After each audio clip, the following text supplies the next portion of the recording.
안녕하세요. 과학이 빛나는 밤의 야간 서행 가이드 이준호입니다. 반갑습니다. 오늘은 또 어떤 책으로 이 밤중에 여행을 떠나볼까요? 오늘 읽어볼 책은 난초도둑. 이거 저번 시간에도 읽어드렸었던 것 같은데요. 이 책에서 제가 특히 인상 깊었던 부분은 이 책의 주인공, 난초도둑이에요. 주인공이.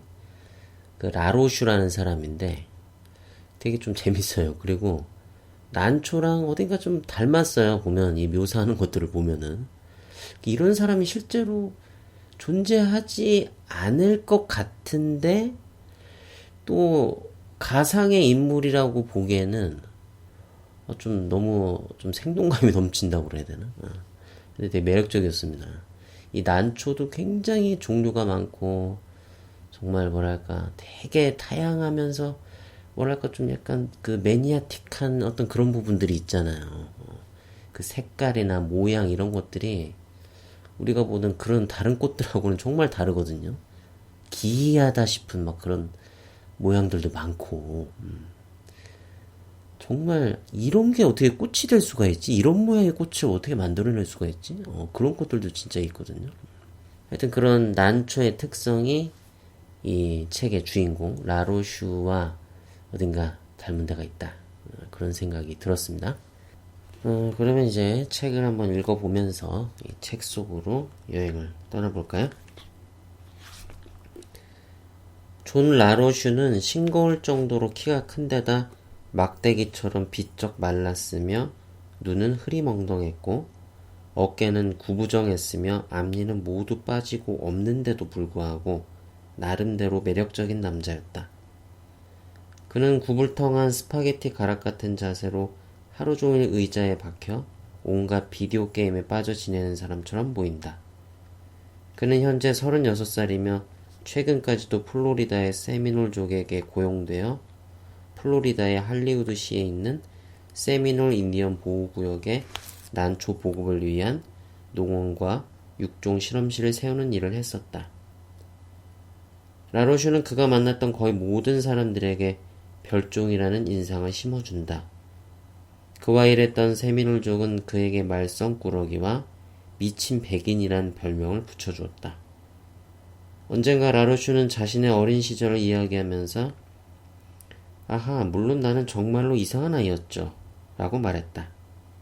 왜냐하면 자신이 기억하는 한 그는 유난히 한 가지에 열정적인 집착을 보이고 뭔가에 내몰리듯 살아왔기 때문이다. 이런 부분들, 이렇게 진짜 난초랑 좀 어딘가 닮은 데가 있어요. 난초, 그 사진들 한번 보면은, 진짜, 새랑 똑같아요. 생긴 게. 그리고 또 어떤 난초는 막 원숭이 얼굴을 정말 사진을 찍어가지고 거기다 인쇄해 놓은 것 같은 막 그런 모양도 있거든요. 그리고 또 어떤 난초는, 이렇게 유모차 안에 아기가 들어있는 듯한 그런 모습을 거의 똑같이 만들어내는 그런 난초도 있어요. 그 설판이 변형돼가지고 그렇게 막 생긴 거예요. 야, 어떻게 이런 게 가능하지? 정말 하여튼 그런 부분들, 야, 기이하다 싶은 그런 부분들이 난초랑 닮았다. 이 다음 내용도 한번 들어보시면은 어딘가 그런 느낌이 오실 거예요. 자, 또 읽어보겠습니다. 그가 9살인가 10살이 되었을 때 부모님이 애완동물 한 마리를 키워도 좋다고 허락하자 그는 작은 거북이 한 마리를 기르기 시작했다. 그리고는 곧이어 부모님에게 거북이 10마리를 더 사달라고 졸랐다. 하지만 그것도 모자라 그는 거북이를 대량 사육하겠다고 마음먹고는 거북이를 길러 다른 아이들에게 팔기 시작했다. 그때 그의 마음은 온통 거북이뿐이었다. 그는 갈라파고스 제도에 살고 있는 소파 크기만한 거북이를 포함하여 세상에 있는 거북이란 거북이는 다 수집해야 한다고 생각했고 만약 그걸 실현하지 못하면 자기 인생은 보잘것 없어지리라 확신하기에 이르렀다. 그러던 중 어느 날 돌연 거북이들과의 사랑을 내동댕이 치고는 그 대신 빙하시대 화석들과의 사랑에 미친 듯 빠져들었다. 라로슈는 그것들을 수집했고 팔았으며 자신의 삶은 오로지 그것들을 위하여 존재한다고 선포하더니 어느 날인가 또다시 그것들을 내팽개치고 다른 대상, 그것은 내 짐작에 아마 보석 세공술이었던 것 같은데 여하튼 그곳으로 마음을 돌렸고 그런 다음 그는 또다시 보석 세공술을 단념해버리고 이제는 오래된 거울들을 수집하여 그것에 은을 다시 입히는 일에 사로잡히게 되었다. 라로슈의 열정은 아무런 예고도 없이 찾아왔고 다이너마이트처럼 어느 날 갑자기 폭발적으로 끝났다. 이런 부분이 난초도 보면은 왜 어떤 하나의 그 곤충에 되게 또 특화가 되잖아요.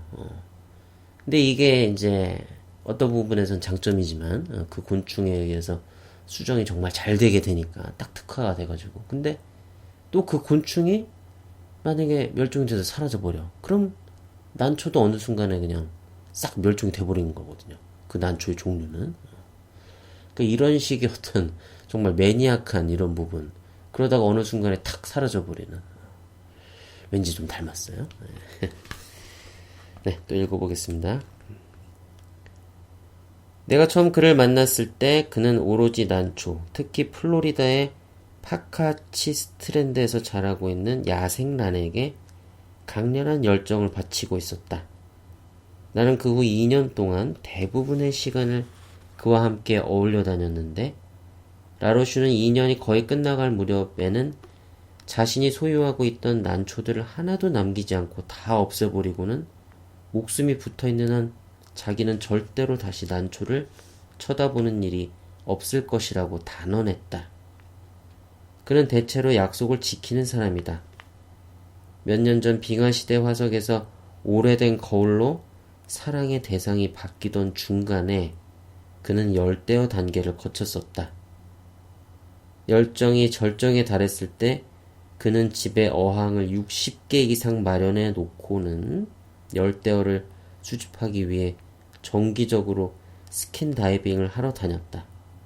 그러다가 그것도 끝이 났다. 그의 흥미는 서서히 줄어들지 않았다. 열대어와 절교한 다음 그는 2번 다시 그것들을 수집하지 않을 것이라고 굳게 맹세했고 다시는 바다에 발을 들여놓지 않겠다고 선포했다. 그것은 17년 전의 일이었다. 대서양에서 서쪽으로 불과 2피트 떨어진 곳에 그의 집이 있었고 그곳에서 쭉 살아왔지만 그는 그 이후로 단 한 번도 대서양에 발가락 하나 담근 적이 없었다. 이런 부분도 보면 되게 극단적이죠. 설마 그랬을까 싶기도 해요. 그렇잖아요? 뭐 바로 옆에 바다가 있는데 발까지 안 담궜을까? 그런데 왠지 이 라로슈라면 정말 그랬을 수도 있을 것 같은 그런 느낌이 진짜 들기도 하고 그런 또 그런 극단적인 부분이 난초랑 좀 닮은 것 같기도 하고 그런 생각이 듭니다. 네, 그럼 또 다음 읽어보겠습니다. 라로슈의 가장 큰 재산은 낙천적인 성격이다. 어려운 살림살이까지 포함해서 삶의 모든 상황에서 그는 긍정적으로 생각하는 편이다. 여러 해 전에 그는 손에 난 상처에 유독성 살충제를 엎지르는 바람에 오랫동안 심장과 간의 손상으로 고생했다. 그의 견해에 따르면 원예 잡지에 그러한 경험을 글로 써서 돈을 벌 수 있었기 때문에 그 또한 하나님의 뜻이었다. 그러니까 이 사람은 어떤 상황에서도 뭐랄까 그래 그건 이렇게 하면 돼. 그건 내가 다 알고 있었어 말이야. 그건 말이야. 하면서 막 그런 사람들 있잖아요. 되게 넉살 좋고 막 되게 틀린 답도 막 내놓고 엉뚱한 일도 하고 막 실패도 하고 그런데도 계속 그래 내 이럴 줄 알았어 맞아. 이렇게 하면 되는데 그런 사람 그런 느낌의 사람이에요 이 사람이. 그래서 이 사람 참 웬간해서는 정말 어디서든지 어떻게든지 먹고는 살아남겠다 그런 느낌이 드는 근데 난초도 희한하게 그런 부분이 있어요. 난초가 저도 이 책을 읽으면서 처음 알았는데 웬만해선 잘 죽질 않는데요. 굉장히 생명력이 강하대요. 천적이 잘 없고. 그래서 전 난초가 되게 여리여리해가지고 뭐 까딱 잘못하면 금방 죽고 막 이제 그러는 줄 알았는데 아니라고 하더라고요. 근데 사실 제가 또 키우는 난초가 있어요. 그 난초를 보면서 제가 관리를 그렇게 잘하지 않는 편인데도 지금 벌써 10년도 넘게 키우고 있거든요. 꽃도 딱 한 번 피었는데 근데 하여튼 죽진 않아. 뭐 물도 막 일주일 이상 안 줬는데도 잘 살아있어요. 예. 그 이파리가 막 이렇게 축 늘어지거나 뭐 그런 것도 없어요. 그래서 정말 생명력이 강하구나. 그게 맞네. 그런 생각도 들기도 하더라고요.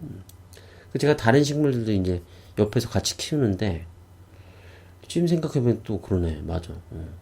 그 방울토마토 이런 것도 키우는데 방울토마토는 정말 물을 며칠만 안 줘도 그냥 완전히 시들어 버리거든요. 그냥 죽어버려요. 잘못하면. 워낙에 물을 얘가 많이 필요로 해가지고. 근데 난초는 전혀 그냥 물 주는 걸 잊어버려도 그렇구나. 네, 다시 한번 또 지금 깨닫게 됩니다. 이 난초의 강력한 생명력에 대해서. 네, 그럼 또 다른 부분 읽어보겠습니다. 내가 라로슈를 처음 만났을 때 그는 가정용 식물 재배 지침서와 씨름하고 있었다. 그는 내게 마리화나 전문 잡지인 하이타임스에 이 지침서에 관한 광고를 낼 생각이라고 말했다. 그는 광고 문안을 만들 때 자신의 지침에 따라 대마초를 키우면 그것이 자라긴 자라되 제대로 숙성하지 않아 당연히 사람의 정신의 환각작용을 일으키는 해가 없을 것이라는 사실은 언급하지 않을 생각이라고 말했다. 이 지침서 작업 역시 그가 심혈을 기울이는 프로젝트에 속했다. 라로슈의 생각엔 이 프로젝트가 성공만 하면 우선 책이 많이 팔리니 돈을 많이 벌 것이고 아이들에게는 화초 재배를 장려한 것이 되며 게다가 아이들이 대마초를 키울 경우에도 그것들이 마약으로서의 효능을 제대로 발휘하지 못할 것이기 때문에 아이들이 마약에 취할 염려가 전혀 없게 된다. 마지막에 꼽은 사실이 라루슈가 이 프로젝트를 가장 자랑스럽게 여기는 점이었다. 이거 되게 웃기죠. 일단 이 지침서를 구입한 아이들이 뭔가 불법적인 일, 그러니까 대마초를 키워 팔거나 그것을 돈을 주고 산다고 해도 효능이 없어서 곧 시들해질 것이기 때문에 그들은 자신 덕분에 범죄 행위가 별로 수지맞는 일이 아니라는 사실을 깨닫게 된다는 것이었다. 이렇게 이익을 중심에 놓고 도덕성과 범죄 행위를 결합시키는 사업계획 구상이야말로 라로슈의 장기다. 누군가 자신을 평범한 사기꾼이라고 여기는 눈치를 보이면 그는 곧바로 자신의 부정한 계획 이면에 고상한 동기를 밝힌다. 하지만 그의 모든 계획은 언제나 금전적 이익과 관련된 것이다. 라로슈는 자기 자신을 약삭빠른 놈이라고 소개하기를 좋아하고 어려운 일을 하기 좋아한다. 특히 그것이 자신이 꼭 하고 싶은 일이고 또 사람들이 하기 어려울 것이라고 반신반의하는 일이라면 고생이 되더라도 물불 가리지 않고 덤벼들어 해치우는 성격이다. 라로슈는 아주 별난 사람이다. 그는 내가 지금까지 알고 있는 비도덕적인 사람들 중에서 가장 도덕적인 사람이다. 이 부분도 진짜 전 읽으면서 와, 이게 진짜 난초랑 닮았네 이런 생각이 딱 들었거든요. 우리 난초의 다윈의 앙그라이쿰 있잖아요. 그거 보면은 그 뒤쪽에 꿀이 들어있는 그 긴 대롱 30cm나 되는 그런 거 정말 만들 수가 있나? 예. 그거에 맞춰가지고 곤충의 그 길이에 맞춰가지고 이런 걸 만들어낼 수가 정말 있겠어? 라고 사람들이 다 의심하고 믿지 않았는데 그걸 진짜 해낸 거잖아요. 이 난초가. 라루슈도 그런 일을 하기 좋아했던 거죠. 사람들이 에이 정말 그거 할 수 있겠어? 이렇게 반신반의하는 그런 일들에 뭔가 도전해가지고 해내서 이제 좀 으스대기도 하고 뽐내고 싶은 그런 어떤 게 있었던 거죠. 그리고 또 이 사람이 되게 비도덕적이면서도 뭔가 도덕적인 그런 게 난초도 그렇잖아요. 아주 교활하게 그 벌들을 이용하잖아요. 꿀도 안 주면서 앞 시간에 제가 얘기해드렸던 그 난초들 완전히 속여가지고 정말 그 거짓으로 짝짓기하게 만들고 꿀도 안 주면서 거기다 이제 꽃가루를 묻혀가지고 수정에는 이용하려고 그런 교활한 부분들이 또 닮은 것 같기도 하고 완전히 자기 이익을 위해서 이용하는 거니까 자기 이익이 우선인 거죠. 그러면서 또 이 생긴 거는 그 꽃의 자태는 되게 또 고귀하고 막 그래가지고 사람들이 막 떠벌들고 그거를 또 어떻게든지 수집을 하고 그걸 잘 키워보려고 그 난리를 치게 만든단 말입니다. 참 그래서 그런 부분이 또 난초랑 닮지 않았나 그런 생각을 해봤습니다. 자, 그런데 이 라로슈가 난초 도둑이잖아요. 근데 그냥 아무 난초나 다 훔치는 도둑이 아니라 이 사람이 이제 훔치려고 했던 아주 귀한 난초가 있어요. 그게 유령 난초라는 건데 요거에 대해서 제가 또 한번 읽어볼게요. 유령 난초는 잎이 하나도 없는 종으로 벨기에의 식물학자 장쥐 린덴을 기리기 위하여 폴리리자 린덴이라는 이름이 붙여진 것이다. 린덴은 1844년에 쿠바에서 처음으로 이 꽃을 발견했다. 미국에서는 1880년 콜리에 카운티에서 처음 발견되었다. 유령 난초는 대체로 물풀의 나무와 파파야 나무와 커스터드 애플 나무의 나무 줄기에서 자란다.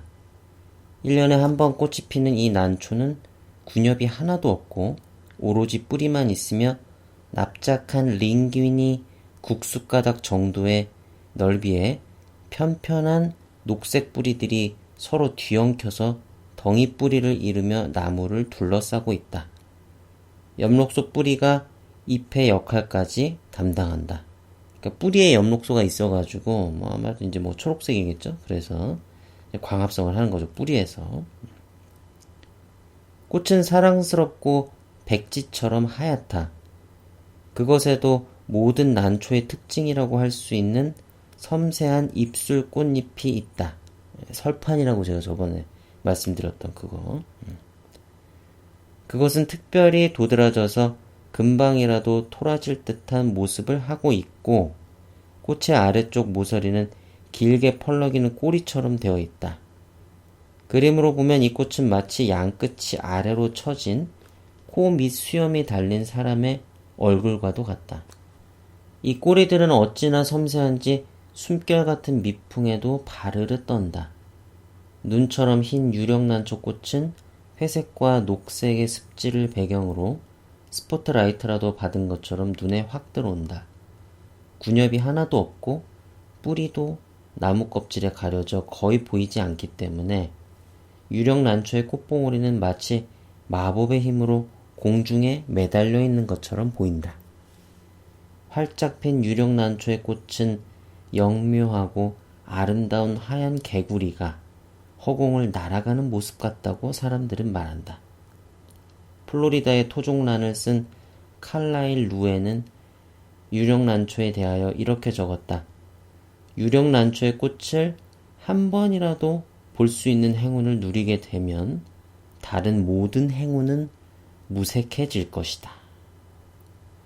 네, 이렇게 이야기를 들어보시니까 되게 궁금하죠. 이 유령난초가 어떻게 생겼는지. 근데 사실 사진으로 보면 이게 그렇게 대단한가? 그런 생각이 들어요.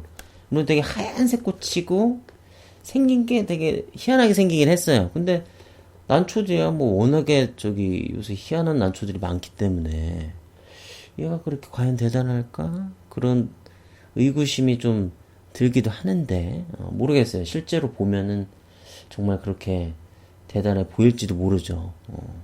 그 분위기라는 게 있으니까 또. 또 사람들이 또 다 이게 이렇게 좋다고 하고, 또 희소성이 또 되게 중요하잖아요. 보기 힘든, 이게 난초가 몇 년 만에 한 번씩 막 꽃을 피우고 막 그러니까, 또 보기가 힘들면 또 그게 그렇게 대단해 보이기도 하고, 이제 그렇죠. 그런데 이제 또 웃기는 거는 우리 라로슈가 자기의 어떤 그걸 되게 합리화를 잘 하잖아요. 되게 비도덕적인 일인데 그걸 도덕적으로 포장을 잘하는데 이걸 훔쳐내는 거를 어떻게 포장을 해내냐면 그러니까 이 난초 같은 경우는 이제 야생에서만 살아요 지금은. 그런데 얘를 훔치는 거는 불법이에요. 모든 야생 난초를 훔칠 수는 없거든요 미국에서는. 그 플로리다 쪽에서 이제 이 야생 난초가 살고 있는데 거기에 그 에버글레이즈 국립공원 되게 큰 게 있어요. 그 미국에서는 되게 유명한 국립공원이라고 하더라고요. 거기가 그 아주 늪지대예요. 그래가지고 막 수풀이 막 엄청 무성하고 그 막 정글처럼. 근데 또 이제 밑에가 다 물이고 막 물과 땅이 막 뒤섞여 있는 막 그냥 막 휘저어가지고 뒤섞여 버린 그런 듯한 느낌이에요. 그때 그 에버글레이즈 공원의 그 늪지대에서 막 이제 헤매고 다니면서 이 유령 난초를 훔치려고 했던 거죠. 근데 이 라로슈는 그 희귀한 유령 난초를 내가 훔쳐내가지고 이거를 그 배양을 해낼 수가 있대요. 난초는. 그럼 막 무한하게 막 복제를 해낼 수가 있대요. 그 세포 배양처럼 해가지고 이게 잘 또 어떻게 되나 봐요. 그래서 그렇게 미분화된 세포를 갖다가 하나의 난초로 만들 수가 있는 거죠. 계속해서 미분화된 세포는 늘어나고 거기서 또 조금 뛰어다가 또 난초를 만들어내고 또 조금 뛰어다가 또 난초를 만들어내고 이런 식으로 해가지고 뭐 이론적으로는 뭐 수백만 개까지도 난초를 똑같은 난초를 만들어낼 수 있다고 하니까. 그래서 자기가 유령 난초를 복제를 해가지고 그걸 성공시키면은 이 유령 난초가 그 암시장에서 막 그렇게 사람들이 막 불법적으로 거래를 하고 그런 게 없어지지 않겠냐. 물론 나는 그런 상황 속에서 수백만 달러의 돈을 벌긴 하겠지만은 나는 그런 불법적인 암시장을 없앨 수 있고 많은 사람들에게 이 아름다운 난초를 갖다가 가질 수 있게 키울 수 있게 만드는 그런 기회를 내가 제공하는 거니까 얼마나 좋냐. 얼마나 이게 또 훌륭한 일이냐. 이렇게 하면서 자기 그 도둑질을 합리화를 하는 아주 웃기는 그런 생각을 또 하기도 하더라고요. 네, 그래서 책은 오늘 여기까지 읽고요. 그리고 요거랑 관련해가지고 또 우리 오큘러스 퀘스트의 도움을 받아서 우리 또 여행을 떠나봐야죠. 오늘은 그 플로리다의 에버글레이즈 국립공원으로 떠나봅니다. 자, 우리는 지금 어디에 있냐면은 그 에버글레이즈 국립공원에 아힌다 트레일이라는 데가 있어요. 그래가지고 이 국립공원 안쪽으로 뭘 생각해 보시면 되냐면은 그 우리나라에도 그런 게 있어요. 우리 김포에도 습지가 있거든요. 거기에 가보면은 이렇게 나무로 데크를 만들어 가지고 그 위로 이렇게 걸어 다닐 수 있게 하는 거죠. 그 밑으로 습지로 우리가 막 뭐 장화 신고 걸어 다닐 수는 없으니까 그런 식으로 이제 만들어 놨어요. 그 트레이를 거기를 따라서 이제 우리가 가보려고 이제 지금 딱 왔는데 여기는 그 물이 일단 있고 밑에 지금 그 수련 있죠. 연꽃 그 잎들이 막 이렇게 지금 떠 있고요. 저쪽에는 이제 그 연못 너머에는 막 그 수풀이 정말 우거져 있어요. 막 그냥 정말 너무 빽빽하게 우거져 있어. 중간중간에는 물에 뿌리를 내리고 살아가는 그런 나무들도 있고요. 근데 이 나무들도 우리가 생각하는 그런 이렇게 매끈하게 이렇게 솟아올라오는 그런 나무가 아니라 되게 나무 기둥이 막 다 쭈글쭈글해요. 그리고 막 뭐 덩굴이 막 다 뒤엉켜 있고, 그 나무를 타고 올라가는 덩굴인지, 그러니까 여긴 다 어떤 느낌이냐면 뒤에 엉켜 있어요. 막. 그래서 저기를 어떻게 뚫고 들어가가지고 이 난초를 훔쳐내고 그럴 생각을 했을까? 근데 이 난초도둑 소설책에 난초를 탐험하면서 수집하는 사람들이 있거든요. 그 사람은 이제 전문적으로 하는 거죠. 세계 여러 나라의 어떤 그 정글, 난초가 이제 더운 데서 살고 좀 습한 데서 사니까. 그런데 오지를 막 탐험하면서 난초들을 막 수집해가지고 그 난초 수집가들한테 팔아 넘기는 거예요. 근데 이 사람들은 진짜 막 목숨 걸고 하더라고요. 죽은 사람도 되게 많고. 근데 또 그런 위험한 일에 막 뛰어들어요. 또 대부분 가난하게 살고 하는데도 그런 모험적인 일에 자신의 삶을 거는 참 특이하죠. 그런 어떤 욕망, 뭐 그런 게 또 본능적으로 사람한테 좀 내재가 돼 있기도 한가 봐요. 하여튼 저기를 어떻게 뚫고 예? 이 바닥에 푹푹 빠지는 이런 늪지대에서 어우 막 벌레도 엄청 많고 여기가 또 악어가 있어요.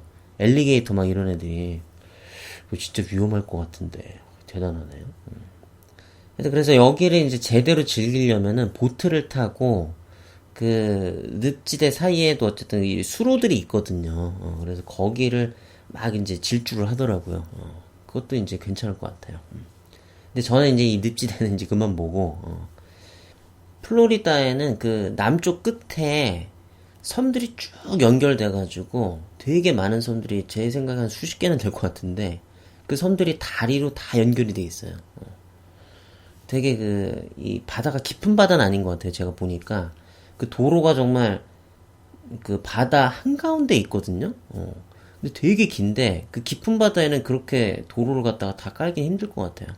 그 얕은 바다, 그 되게 밝은 하늘색의 바다 있죠. 그런 바다가 양옆으로 쫙 펼쳐져 있고 그 도로를 우리가 이제 질주해서 갈 수가 있어요. 그리고 계속해서 섬들이 나타나요. 그 가운데를 이제 도로가 뚫고 지나가는 거죠. 근데 이제 이 섬들의 이름이 키더라고요. 다 키, 무슨 뭐 노스키, 뭐 사우스키, 뭔지 웨스트키 뭐 이래가지고 뭐 키 열도인가 봐요. 거기가. 근데 여기를 제가 이제 쭉 살펴보다 보니까 오큘러스 퀘스트를 그러다 보니까 아주 눈에 확 띄는 예쁜 곳을 발견했습니다. 바로 에덴의 정원이에요. 우리가 지금 또 에덴의 정원 그 바로 앞에 와 있는데요. 여기가 어떻게 돼 있냐면 어떤 이제 하나의 키 섬이죠. 그 키 섬에 뭐랄까 이렇게 나뭇가지처럼 이렇게 뻗어나간 그런 이렇게 돌출부가 있어요. 반도 비슷하게. 근데 되게 작은 반도라고 보시면 돼요. 그러니까 집 몇 채 정도 이렇게 들어가면은 꽉 찰 정도에. 그래가지고 우리가 지금 막다른 길에 와 있는데 앞에 지금 집이 한 채가 있고 우리 왼쪽하고 오른쪽에 집이 또 한 채가 있어요. 여기 마당도 있고 나무도 이렇게 우거져 있고 근데 우리 저기 오른쪽에 있는 집에 너무 예뻐요. 이 집이 아주 뭐랄까 이 약간 대리석 같은 거를 지은 것 같은데 약간 핑크빛 도는 대리석 그런 걸로 이렇게 벽을 갖다가 이렇게 잘 꾸며놓고 그리고 그 집 너머로 그 아주 밝게 빛나는 하늘색의 바다가 탁 펼쳐져 있어요. 그리고 그 집 너머로 또 저기 보면 이제 지금 빨간색 꽃들이 이렇게 막 피어 있는데 살짝살짝 보여요. 에덴의 정원이니까 뭔가 이렇게 그런 식으로 꾸며놨나 봐요. 그리고 옆에 또 나무들이 막 아주 구불구불하게 이렇게 뻗어 올라간 나무들이 희한한 나무들이 막 이렇게 여기저기 있고 정원이 너무 예뻐요. 그래서 저는 저 집에 2층 정도에 올라가서 이렇게 바다를 싹 내려다보면은 너무 예쁠 것 같아요. 그 앞에 꽃들이 되게 많이 피어 있을 것 같고 그 꽃들 너머로 또 바닷물이 찰랑찰랑거리면서 그 얕은 해변의 바닷물이 너무 좋을 것 같아요. 네, 그래서 바로 오늘 꿈속 여행은 바로 저 집의 2층에서 이 낮에는 또 너무 땡볕이고 더우니까 저녁에 우리 해가 질 무렵에 시원한 바람이 불어올 때 이 에덴의 정원, 꽃이 핀 에덴의 정원과 앞에 바다를 보면서 이 플로리다에서 나오는 아주 시원한 레모네이드를 그 탄산의 그 시원함과 또 레몬의 새콤함, 그리고 또 달콤함, 이런 것들이 다 어우러져 있는 레모네이드를 저 2층 테라스 그 발코니에서 바다를 보면서 한번 같이 마시는 시간을 가져보면 어떨까 싶습니다. 너무 좋겠죠? 네, 그럼 우리 잠시 뒤에 플로리다의 에덴의 정원 앞에서 뵙도록 하겠습니다.